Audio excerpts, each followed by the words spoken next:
From Mexican pizzas to churro bombs, tonight we're shaking up Taco Tuesday with over 10 quick and easy recipes that'll have you looking forward to some Tex-Mex leftovers. I mean, tacos are a weeknight no-brainer. They're fast, budget-friendly, and everybody loves them. But they don't have to be the same old thing every week. We're putting a fun twist on some Taco Bell-inspired favorites, showing you 3 totally different spins on chicken fajitas, a loaded Mexican pizza, easy churros, and a lot more. I'm Mel. Welcome home. Let's get this ultimate taco night upgrade started.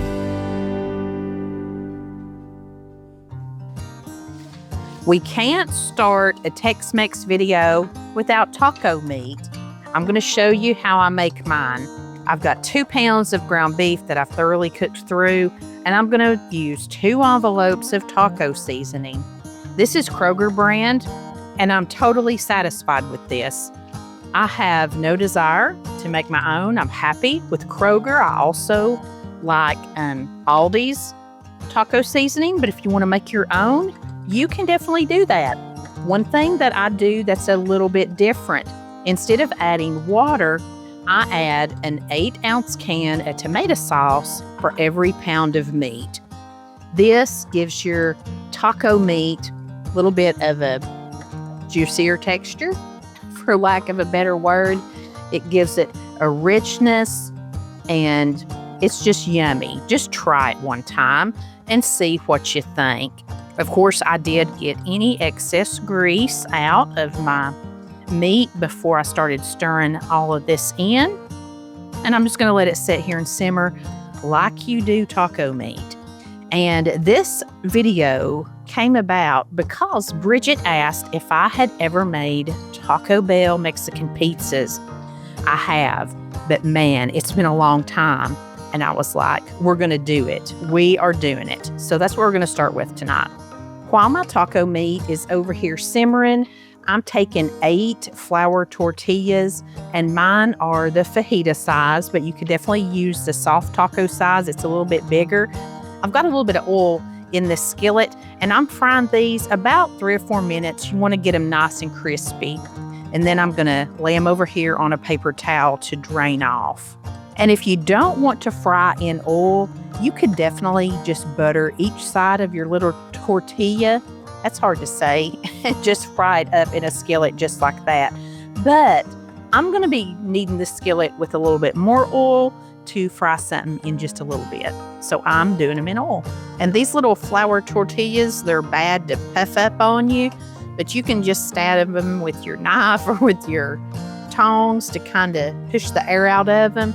And you're going to just need to really be flipping these pretty much continually the 3 or 4 minutes when you're cooking them. I'm taking half of the flour tortillas, and I've got them over here on a baking sheet. This is parchment paper. I removed the paper towels. I've got the oven preheating to 400 degrees, and I've got 1 can of refried beans, and I put them over into a dish and put them in the microwave to get them a little bit warm so that they'll spread just a little bit easier. And I'm just going to spread these out almost to the edges.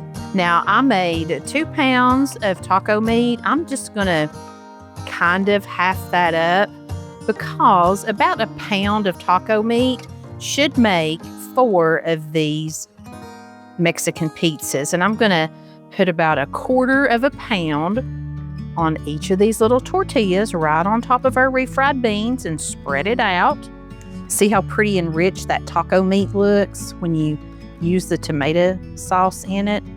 It almost looks like a manwich. Just gonna come in and cover up any of my little places that I feel like got left out. All right. Now we're gonna take our other little tortilla, put it on top of each one of these, and I can kind of spread them out a little bit now. And I've got a little 10-ounce can of red enchilada sauce. I'm going to use about 2 tablespoons on each one of these right here. Spread it out. I have used just taco sauce when I've been in a pinch, but I do like the enchilada sauce better. I think it tastes more like that little flavor we're used to. Now I've got just a Mexican blend of shredded cheese, and I'm gonna put, again, just a little handful right on the top of each one of these. It's very hard to measure what you're doing on little recipes like this. But if you've had a Taco Bell Mexican pizza, you know the cheese is basically the only thing on the top till you bring it out and put your veggies on. And you gotta have plenty of it. Now, very carefully, we're gonna put these in that 400-degree oven for about 8 to 10 minutes. You just want your cheese to get melted. Oh, wow. I've never seen anything from Taco Bell that looks as big and pretty as these do. Oh my gosh, everybody went crazy over these. We had this Mexican feast for family dinner night. I just top them with sour cream, tomatoes, and green onions. If you like black olives, that'd be perfect on here. Bridget, I hope you enjoy this, and I hope you make these for your family very, very soon. And friends, you are not going to be eating this by the slice like a regular pizza. You're definitely going to need a fork. But oh my word, look at that bite. Oh my gosh, that's so good. I don't think I've had this on my channel since I first started on YouTube. This feels like the old days. Making Taco Bell at home. I love it. Taco Bell is great, but I think you might like Taco Mel's Mexican pizza even better. I love to use these pizza crust mixes.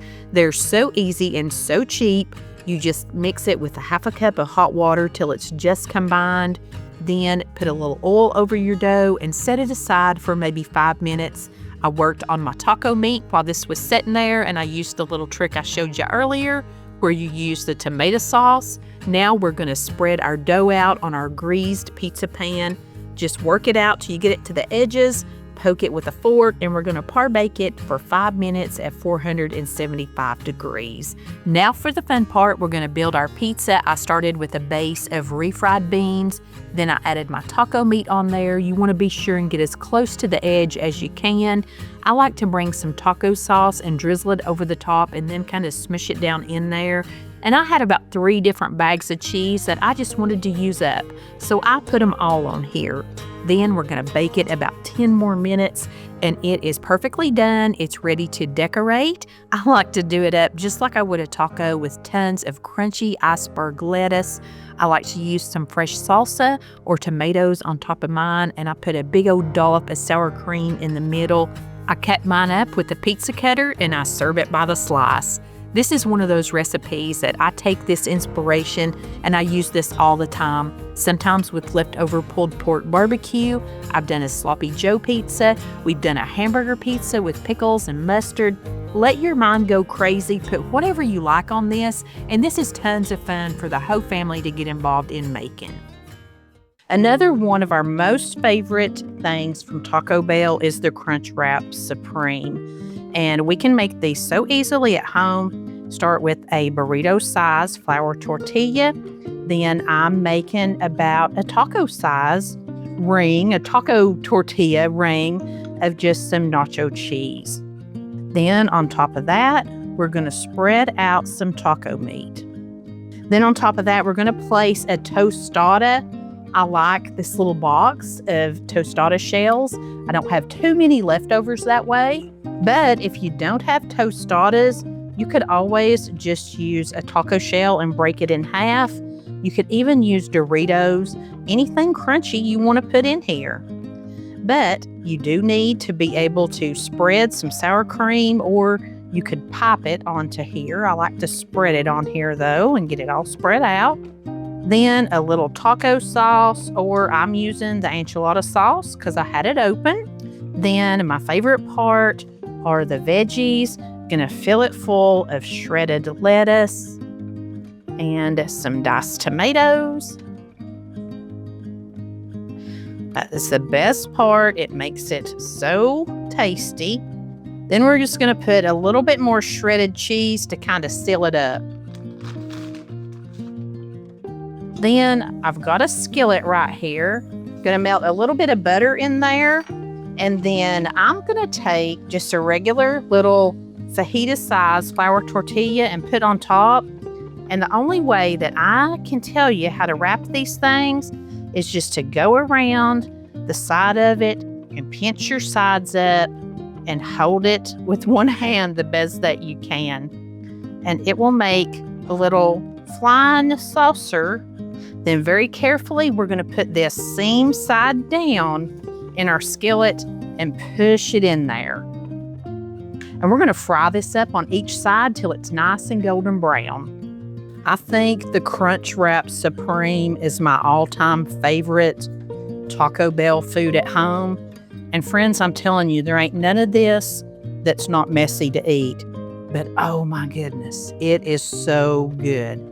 And the thing about Crunchwraps, when you do them individually, the cook never gets to eat hers hot. But I have a video where I made a family-size casserole of Crunchwrap Supreme. Made it for your birthday, Patrick. You remember those? Yeah, I believe it is. Those were delicious. So that way it's family size and you just make one big one in a casserole dish. I'll put that thumbnail up on the screen and I'll link it down below for you so you can see that. But I'm just going to eat right off this cutting board.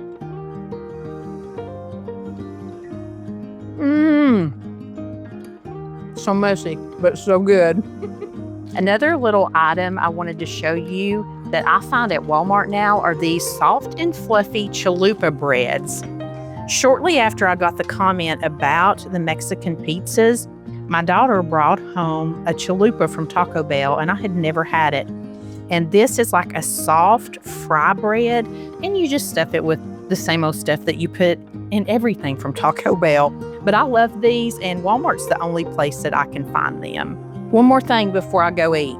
I mentioned leftover tostadas, and I do normally have some when we make crunch wraps, but you can just build you a big taco on these and make you a tostada in the oven and melt everything. But I do make a yummy chicken tostada where I warm up some leftover chicken and I'll season it with some taco seasoning and some salsa. Put in some black beans that have been rinsed and drained and some drained whole kernel corn. Heat all that through, and then I'll spread it on my tostadas. Sometimes I'll put some refried beans down before that, and then put some shredded cheese on the top, and I bake it at 450 for just about 5 minutes. Top it and enjoy. I'll show you another twist that we love on a crunch wrap. This one involves chicken.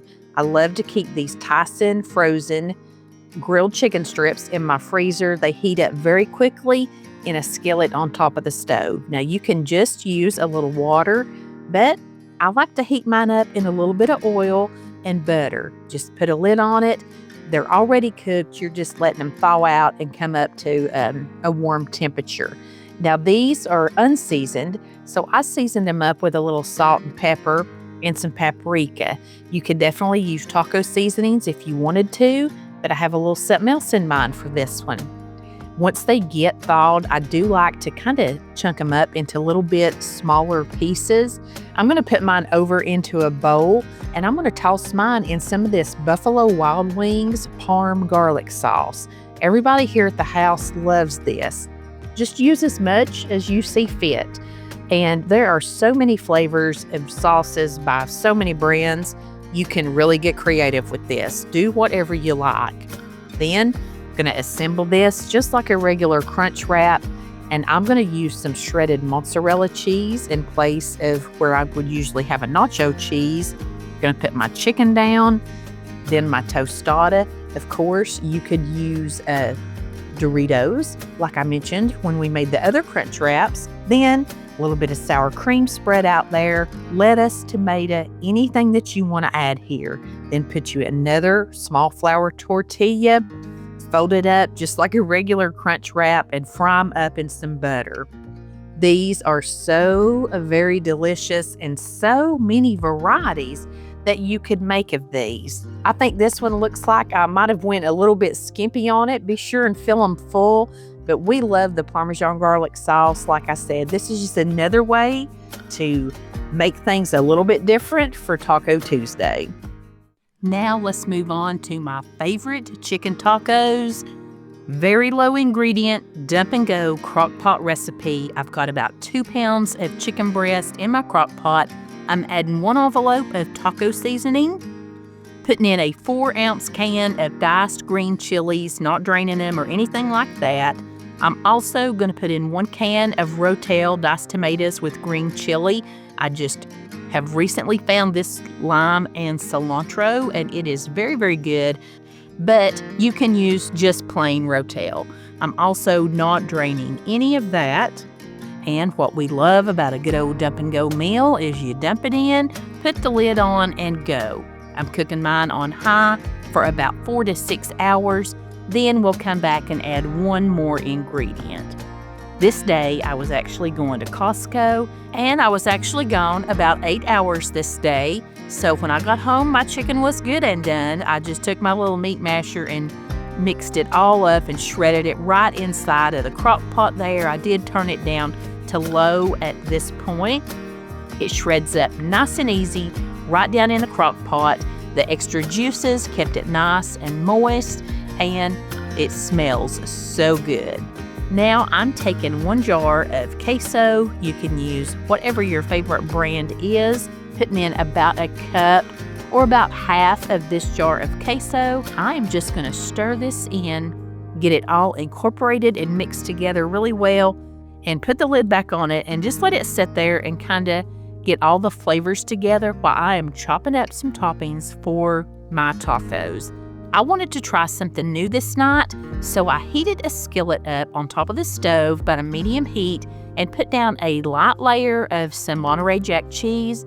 Now I'm taking just a soft taco-sized flour tortilla and smashing it down on top of the cheese, filling that up with my chicken taco queso mixture. When that gets good and hot, the cheese will stick to that flour tortilla, and you can just grill it up. This was such a treat. We absolutely loved these. The little extra crunchy cheese on the outside made this over the top. I had seen this done before, and this was so much fun. And I just fill them full of all my favorite taco fixins, yummy, delicious, and you can use this taco filling for enchiladas, quesadillas, taco salad, whatever you want. It is delicious. All right, let's talk about fajitas for a little bit. We're going to start with a sheet pan chicken fajita. Minimal prep, easy cleanup too. I'm going to start by preheating my oven to 425 degrees. And I'm going to use 2 bell peppers and 1 white onion for mine. I'm just slicing those bell peppers up into fajita-sized strips about like this. You can use any color bell peppers that you have on hand or you want to use here. And then my onions, I'm going to do them about the same. And I'm just going to break them apart and put everything into a large bowl. And while I have my knife out and I'm in the cutting mood, before I get to my chicken, I want to go ahead and take 1 lime and I'm going to cut it into wedges. And a little trick for getting extra juice out of your citrus fruits is just to roll it under your hand with some pressure before you cut it into wedges. It'll really give you a lot more juice. I've also got some fresh cilantro that I've washed up, and I'm going to start by just kind of picking off some of the stems that have a lot of leaves on it, and I'm going to give it a rough chop. And I found that if I'll just kind of toss it, any little stems that have been cut away will kind of fall and you can pick those out. There's nothing wrong with the stems. I would just rather eat the leaves than the stems if I can help it. And the last of the prep is our chicken breast, and I've got 3 kind of thin sliced chicken breasts. Again, I'm just slicing them up into the little thin fajita sized strips. Now you could definitely use steak or shrimp or any kind of protein fish that you want to in your little fajitas, anything you like. But I'm going to get those sliced up, toss them in the bowl with our veggies. And if you've been here a while, friends, you know that I'm not afraid to use a seasoning packet. I love them. I think they are so handy to keep on hand. But when it comes to fajita seasonings, I've not found one yet that can hold a candle to this mixture that my friend Kathy gave me. It starts with 1 tablespoon of cornstarch, 1 teaspoon of sugar, 1 teaspoon of salt, 2 teaspoons of chili powder, 1 teaspoon of smoked paprika, a half a teaspoon of onion powder, half a teaspoon of garlic powder, and a half a teaspoon of cumin. We're going to mix all of that together, and this will give you about the amount that you would have in one of those envelope seasoning packets. And I just appreciate Kathy sharing this recipe with me. I've used it so many times. Now back over to our chicken and veggies. I'm going to put about a tablespoon of oil over the top of them, toss them around and get them coated. Then I'm just going to start sprinkling my seasoning mixture in there and tossing it little by little to make sure that I get everything nice and coated. Then pull out the biggest sheet pan that you have. I like to give mine a little spray with some oil, and then we're just going to layer everything out of this bowl on here. I try to get mine in one even layer. And I'm going to bake this at 425 degrees. I'm going to set my timer for 15 minutes. This normally takes about 20 minutes to bake, but when we hit that 15-minute mark, I'm going to take this little package of flour tortillas that I've wrapped in aluminum foil, and I'm going to set it right there in the oven alongside this for the last 5 minutes. So when everything's done, everything's done. Warm tortillas are ready to go. I love to squeeze some of that lime juice over the top of these when they come out nice and hot. Toss them around. I think that's just the best flavor. Lime just brightens it up. Sprinkle some more cilantro on there. And again, if you guys know me, you know I love fixins. I like to top mine with sour cream, some salsa or tomatoes, some shredded cheese, some more of that cilantro. Honey, these are the prettiest dish. I mean, beautiful. They say we eat with our eyes first, and this one is beautifully delicious. Okay, as per usual, mine is full of all kinds of goodness. Friends, these are so good. There's something just so simple and I just love about fajitas. You know when you get them in a restaurant and they come out sizzling? I love that too. I just love this flavor. We're going to have all the kids here tonight, so I thought we'd have us a big Tex-Mex fajita dinner, and I'm not sure when everybody's going to be done and getting here, so I'm going to go ahead and start softening up all the veggies. I've got a red, green, and yellow bell pepper and a big sweet onion. I'm going to throw that in my skillet with a little bit of butter and oil and start getting these softened up. Then when it gets a little bit closer to time, when I know everybody's going to be here, I'm using rotisserie chicken, so all I have to do is just throw it in and let it get heated up. And we're going to do a little copycat Taco Bell side that I know all of the kids are going to be super excited about. Going to hit it with just a little bit of salt, nice little crack of black pepper. Then I think I'm going to take some packaged taco seasoning, and I'm just going to put, about a teaspoon of that in here. For the fajitas, I'm not really going for a strong taco or fajita flavor. We're going to spice them up with something a little bit different, but I'm just going to let these get softened up probably 10 or 15 minutes and let them get a little bit of color on them. Then I'm just going to put a lid on them until I hear the kids are on the way, and we'll finish them off. Got my veggies covered right here. I'm going to turn that stove eye back on kind of low, and I'm using some rotisserie chicken that's already pulled. You could definitely do your own fresh chicken up, but I'm going quick and easy for family night, and this is 1 pound. I may not use all of it. We're just going to kind of see what it looks like as we stir it in. When I'm doing something like this, I like to start with a half a pound. I also like to take my knife through it and just get up any big chunks that might be, too big in here. And I think that this looks like about the right ratio to veggies and chicken for me. And I used about 3/4 of this container of rotisserie chicken. And these pulled rotisserie chickens, this is one of my favorite convenience items that I've been buying here over the last 6 or 8 months. I love to keep this in the fridge. And the rotisserie just has a whole nother layer of flavor to it. Then what's really going to seal the deal on our flavor, I'm going to stir in an entire jar of this pineapple jalapeno jam into this. It's going to give it some sweet, but it's also going to give it a little bit of heat. When I get it all stirred in, I'm just going to cut it down on low and put the lid on it and keep it warm till our potatoes are done. Where we are going to get really taco-y with our flavor is in our side dish. My kids always love these Fiesta nacho cheese potatoes from Taco Bell. So we're going to recreate these at home. I had one of those little bags of the baby gold potatoes. These bags are about 1.5 pounds, and I'm just going to dice these little potatoes up even littler. Want to get them all about the same size. And if you had the frozen diced hash browns, you could let those thaw out in the refrigerator, and that is a perfect little shortcut to use on these potatoes. That works really good too. I'm going to dice all these up and throw them into a large bowl, and let's mix up some seasoning to go on them. Now to make our coating for our potatoes, I'm using 1 tablespoon of flour. I'm just using plain old self-rising flour. We're going to use a tablespoon of cornstarch. I'm going to use a tablespoon of taco seasoning. I think I'm going to put about half a tablespoon more. Going to put in about a half a teaspoon of salt and about a 1/4 teaspoon of pepper.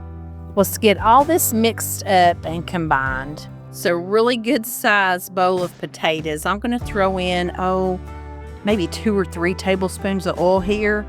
Going to give them a little toss just to get them coated with the oil. That way our seasoning will stick. Speaking of our seasoning, I'm going to sprinkle in about, it's going to do half, but I did most all of it. Let's get it tossed around here to coat these potatoes. Then you can kind of see if you need a little bit more. I think I did about 2, and then there's probably another one. Put the rest of that on. Just want to get everything nice and coated. I've got myself a nice big baking sheet here, lined it in full, and I'm going to give it a little spray just because I don't want these to stick. Turn out this nice big bowl of potatoes here. Get it all spread out into one even layer.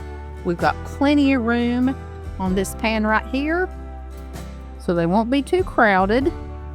Should cook up real nice. And we're going to cook these in a 425-degree oven for about 20 minutes. After that, we're going to give them a nice stir around, and they'll probably need to cook anywhere from 10 to 20 minutes. You just want them to be nice and soft on the inside and a little bit crunchy on the outside. And friends, these little Taco Bell potatoes were so good. I've seen my kids eat them a million times, so I know they had the nacho cheese and sour cream on them. I've never eaten them, but they told me they tasted just like the ones they get at Taco Bell. At any rate, they were delicious. And these fajitas were so flavorful. You could really taste a little bit of sweetness from the fruit in the jam, and it did have a little bit of heat to it. Not too bad. I could take it, and you know that I'm even a wimp. We put a little fresh salsa and a sour cream, a little squirt of lime juice over top of everything. Everything just tasted really bright, really fresh and flavorful, super quick and easy. We had a great family dinner, and I just had a skillet and a sheet pan to clean up from cooking. Our final fajita recipes: a 1-pot chicken fajita pasta. I'm starting with 2 pounds of boneless, skinless chicken breast. These were large, thick breasts, so I butterflied them and then diced them into small pieces. And I'm going to brown those up in a Dutch oven with about 2 tablespoons of oil and some butter. Once I get everything kind of coated, I'm going to put in a tablespoon of fajita seasoning, and I'm using that very same seasoning that I showed you earlier in this video. And you do want to make sure you start out with a deep Dutch oven or stock pot, because this is a true 1-pot, 30-minute meal. While that's browning up, I'm going to slice up my veggies. I've used 3 bell peppers and an onion. By then, my chicken is done, so I'm going to remove it to a plate, and I'm going to put in just a little bit more oil if I need it, and I'm going to put my veggies in there and get them coated, and I'm going to use another tablespoon of the fajita seasoning. Once they get just about where I want them, I'm going to add a little teaspoon of some minced garlic, saute that about a minute, then I'm going to remove that back to the plate with the chicken. Now, right into that hot pot, I'm going to put in 2 cups of chicken broth and begin to deglaze that pan. I'm also going to add in 1/2 cup of heavy cream and 1 can of undrained Rotel. Once I get all that mixed together, I'm going to put in 8 ounces of bow tie pasta, putting this in dry. It's going to cook right in this pot. I'm going to season it up with a little bit of salt and pepper, bring that up to a boil, then going to reduce it to simmer, and I'm going to cover it and cook it for about 10 minutes, just stirring it occasionally. After 10 minutes, most of your liquid should be gone or cooked down. If it's not, just cook it just a few more minutes until your pasta's about the sauciness that you like it. Then I'm going to add my chicken, my veggies, and all those good juices back into this pasta mixture, stir it all together, and honey, just serve it up in a bowl. I love to garnish it just like I would a fajita with some shredded cheese and sour cream. Put your little lime or cilantro on there. This is truly one of my favorite ways to switch up Taco Tuesday at my house. This is so flavorful. Everybody loves it. And it seems like it would be a lot more trouble or like it's a little bit more fancier than just doing fajitas. But honey, it's really the quickest way to do it. You're going to love this one. Tonight, we're literally making an easy taco mac and cheese. These 4 ingredients and this 1 pound of ground beef is all you need to make it.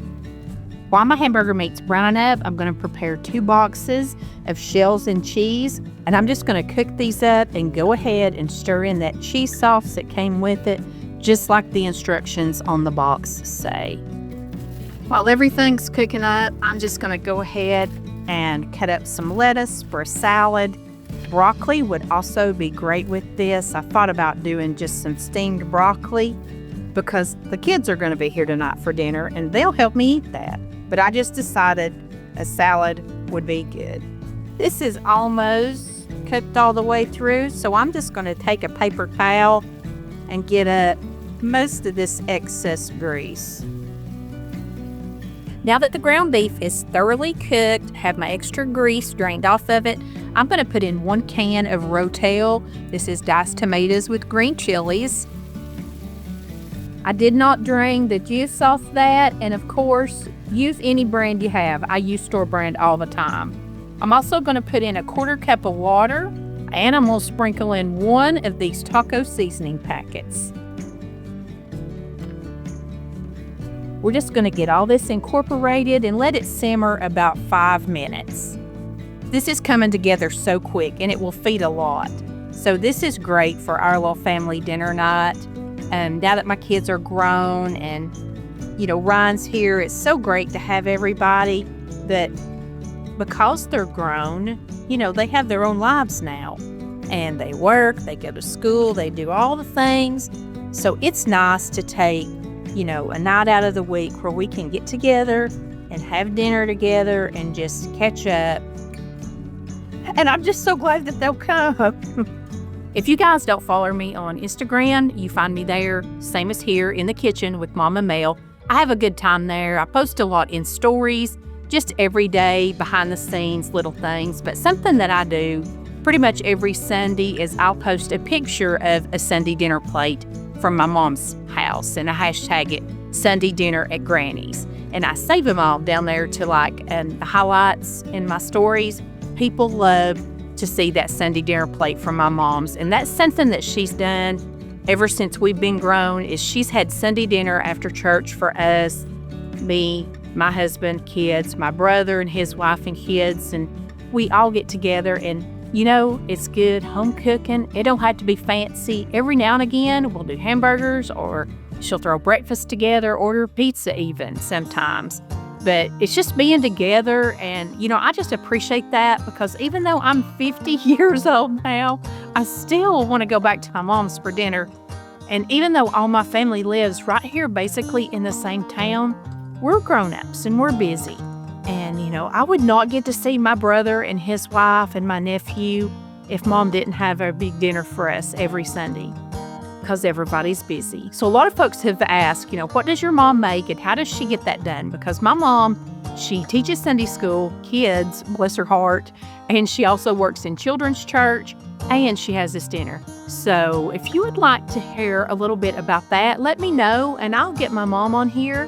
And she's also got to show that coleslaw that she always makes on Sunday, but I'll have her give you a little bit of tips about how she does that. If that's something you're interested in, let me know down below, and we'll make that happen for you. All right, back to our recipe now. I just wanted to share that with you.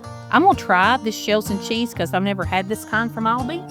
That's good.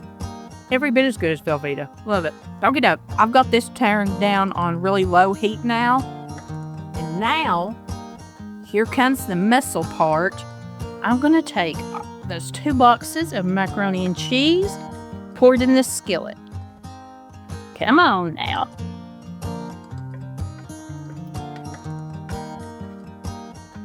Okay, that was probably the most work. Whoops. This is my big skillet, guys. I'm still throwing stuff out of it. Like I said, getting that huge pot of macaroni and cheese poured in here, that was probably the most work out of this dish. This thing comes together, oh gosh. It probably took me 20 or 25 minutes, and like I was filming and talking in between and all that. You probably have this ready in like 15 minutes. All that's left to do is to get this all incorporated and stirred in together. And guys, it's done. How quick is this? We're not ready to eat just this minute, so I turned it off, and I'm just gonna set this little pizza pan over top of it just to hold in the heat, and it'll be ready to go when we are. This little taco mac and cheese hit the spot. Friends, this is delicious. I can still taste it. It was so simple and easy, but my gosh, it was so good. A quick, easy, total family winter dinner. Tonight, we're going to make some little churros. This is not, by any means, an authentic churro recipe. This is just a little shortcut. And we're going to start with our cinnamon sugar. And I've got about 3/4 cup of white sugar. Into that, I'm going to put 2 teaspoons of ground cinnamon. And we're just going to get all that combined. And then we're going to set it over to the side. I'm going to spread just a little bit of flour out here on this cutting board so my dough won't stick. And we're keeping it so easy. We're going to use 1 sheet of this puff pastry. I just happen to have 1 sheet left in my freezer. I have had this in the refrigerator kind of thawing out today. And just going to lay it out here. Get these little strips of paper off, and if you want to, you can roll it out, but I'm just kind of going to press it down. You'll have to forgive me. You'd think that I never recorded a video in my life, but I did not record me cutting each one of these little sections into 3 long strips. Then I just came and got them down the middle too. So I'm going to have a bunch of little strips about this size right here.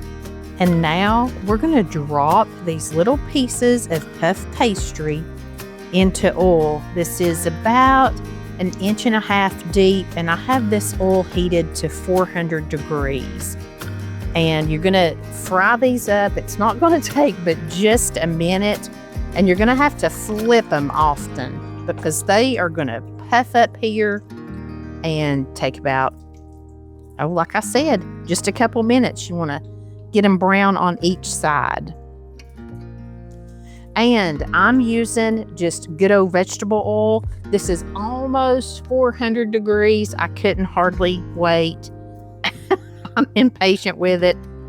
But I just didn't see any use in wasting a bunch of my rather expensive olive oil frying up puff pastry that I'm going to douse in cinnamon sugar. I mean, to me, that didn't make very good sense.